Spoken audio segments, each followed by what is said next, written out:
In today's video, I'm going to teach you how to get comfortable with Miro in under 15 minutes. Before we get started, make sure to hit like, subscribe, and turn on the notification bell so you never miss a new tutorial. If you find this video helpful, don't forget to drop a comment below. I'd love to hear your thoughts and questions.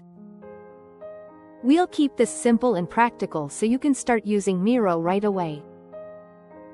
The key is to focus on the infinite canvas and just a handful of essential tools, rather than getting lost in every feature. Think of this as a quick warm-up to build confidence and muscle memory. Start by getting a feel for the infinite canvas. There's no need to worry about running out of space.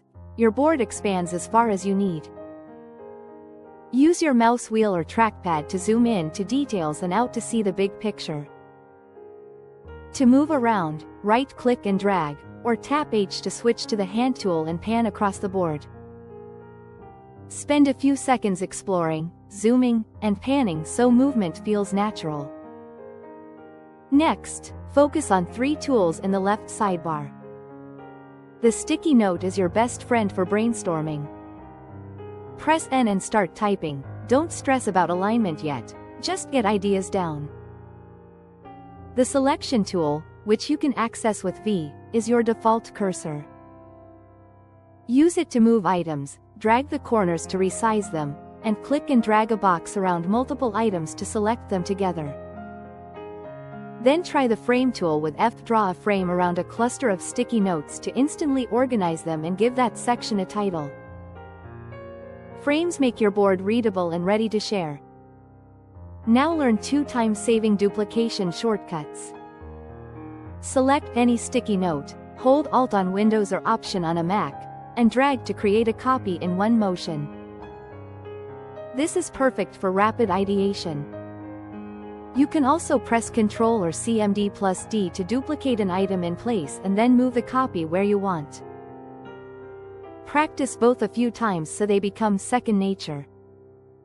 To guide your first activity, open the Templates panel from the top icon in the left toolbar. Choose something simple like a 4-step retrospective or a Kanban board. Drop it onto your canvas, then press N to fill it with sticky notes. Use V to reposition and tidy things up. If your template sections need labels, click the titles to rename them. Finally, try a few collaboration features. Click Share in the top right to invite a colleague to your board. When you're ready to present, click your avatar in the top right and choose Bring Everyone to Me to focus their view on your current area. And for targeted feedback, press C to leave a comment directly on an object so questions and answers stay anchored in context. By practicing these core interactions, you'll quickly feel at home in Miro and be ready to contribute to any board with confidence. If this tutorial helped you, give the video a thumbs up and share it with someone who might need it. Don't forget to subscribe for more productivity tips and Notion tutorials. Thanks for watching, and I'll see you in the next one.